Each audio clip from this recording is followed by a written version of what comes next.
Episode number 60 की starting होती है और येंशिन उसका हाथ पकड़ती हुई कहता है, आनिया इतने सालों के बाद भी आखिरकार कब तुम अपने आप को धोखा देना बंद करोगी। और तुम्हें ये अच्छी तरह से जान लेना चाहिए कि मेरा इस मामले में क्या रुख है, और मैं जब कभी भी इस मामले में बात करने की कोशिश करता हूँ तुम हमेशा इस बात को टाल देती हो और मेरी बात तुम कभी नहीं सुनती। और फिर आनिया रोती हुई कहता है, वो वापस आ चुकी है क्यों है ना, और इसीलिए तुम मुझसे एंगेजमेंट तोड़ रहे हो, यही बात है ना। पर वो उससे कहता है, आनिया इस बात से कोई फर्क नहीं पड़ता कि क्या वो वापस आई है या फिर नहीं, और आनिया तुम ये बात ध्यान से सुनो, मैं तुमसे शादी नहीं करूंगा और मैंने तुमको सिर्फ अपने साथ रहने की परमिशन इसलिए दी थी क्योंकि तुम ग्रैंडमा की पोती हो। और आखिरकार तुम ये बात क्यों नहीं समझ रही हो कि इसका मतलब ये नहीं है कि मैं शादी के लिए रेडी हूँ। और फिर आनिया आगे कहती है, नहीं ऐसा नहीं है, अगर क्या कभी भी वापस नहीं आती है तो अंत में तुम मेरी खूबियों को देखोगे और धीरे धीरे तुम मुझसे प्यार करने लगोगे। और फिर येंशिन कहता है, मैंने तो ये सोचा था कि आनिया तुम्हें समय के साथ समझ में आ जाएगा, लेकिन शायद से मैं गलत था। तुम समय के साथ साथ और भी ज्यादा जुनूनी होती जा रही हो, और आनिया अब तुम्हारे लिए बेहतर यही होगा कि तुम जल्द से जल्द घर वापस चली जाओ, और कल मैं घर के सारे लॉक्स बदलवा दूंगा।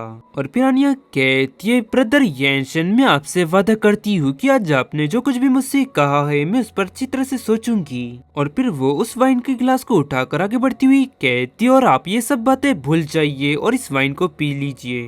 तब येंशिन कहता है, ठीक है, और फिर वो उससे वो वाइन का गिलास लेकर वो वाइन को पी लेता है और सर पकड़ती हुई कहता है, हाँ मेरा सर चकरा रहा है। और फिर उसके हाथ से वो गिलास नीचे गिरकर टूट जाता है और वो उसका पकड़ती हुई कहती है, ब्रदर येंशिन आप ठीक तो है ना, लगता है कि काम की थकावट की वजह से आपको चक्कर आ गया है। और वहीं येंशिन को उसे देखकर लगने लगता है कि वो क्या है, और वो आगे कहती है, चलिए मैं आपको आराम करने के लिए आपको आपके रूम तक ले चलती हूँ। और वो सीधे कहता है, क्या, और वो कहती है, ब्रदर येंशिन, और ये कहकर वो उसे किस करने के लिए आगे बढ़ती है। तभी येंशिन उसे धक्का दे देता है और कहता है, नहीं नहीं तुम वो नहीं हो और तुम तुरंत यहाँ से निकल जाओ। और तभी आनिया उसे पीछे से पकड़ती हुई कहती है, नहीं बिल्कुल नहीं। और येंशिन खुद को छुड़ाने की कोशिश करती हुई मन में कहता है, अरे नहीं ये क्या हो रहा है, इस वाइन में उसने क्या मिलाया था, मुझ में बिल्कुल भी ताकत नहीं बची। और फिर वो आगे कहती है, ब्रदर येंशिन आप जल रहे हैं और इसके अलावा आपको बहुत ही ज्यादा अजीब लग रहा होगा, लाइए मुझे आपको आपकी मदद करने दीजिए। और फिर वो उसकी स्वेट शर्ट निकालती हुई कहती है, अब आपको बेहतर फील होगा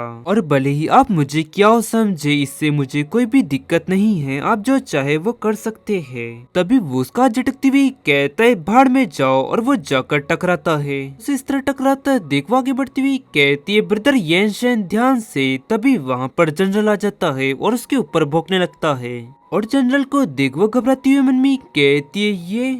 और फिर सिंसिफ्ट तरह में कुछ समय बाद का समय दिखाया जाता है जहां हम क्याओ को देखते हैं, और वो मन में कह रही होती है, जब कल मुझे एन मिली तो मुझे ऐसा लगा कि मैंने उस व्यक्ति को देखा, क्या ये सिर्फ मेरा भ्रम था, शायद मुझे इस शहर में आना ही नहीं चाहिए था। रेन खुश होती हुई कहती है, मॉम आइसक्रीम आइसक्रीम, क्या मुझे एक आइसक्रीम का डब्बा मिल सकता है। इस पर उससे कहती है, नहीं ज्यादा आइसक्रीम खाने से तुम्हारा पेट खराब हो सकता है। और फिर वहाँ पर एक सेल्स गर्ल कहती है, छोटी बच्ची क्या तुम थोड़ी आइसक्रीम लेना चाहूंगी। रेन वो आइसक्रीम लेती हुई कहती है, मॉम आप बिल्कुल भी चिंता मत करिए, ये आइसक्रीम ठंडी नहीं है बल्कि ये गर्म है और इससे मेरा पेट खराब नहीं होगा। तभी क्या उसे रोकती हुई कहती है, एन अगर आइसक्रीम से तुम्हारा सच में पेट खराब हो गया और इसी दौरान बुरे व्यक्ति आकर तुम्हारी मॉम को ले गए तो तुम मेरी रक्षा कैसे करोगी। और ये सुनते ही वो येंशिन को याद करने लगती है, और आगे क्या वो कहती है, ठीक है इसके बारे में इतना सोचने की जरूरत नहीं है, अगर तुम सच में आइसक्रीम चाहती हो तो तुम इसे ले सकती हो, मैं तुमको नहीं रोकूंगी। और फिर एन कहती है, नहीं मैं आइसक्रीम नहीं खाना चाहती, मैं मॉम की रक्षा करना चाहती हूँ। और फिर वो सेल्स गर्ल से कहती है, आंटी मैं आइसक्रीम नहीं चाहती, आप इसे प्लीज वापस ले लीजिए। तब वो कहती है, ठीक है छोटी लड़की,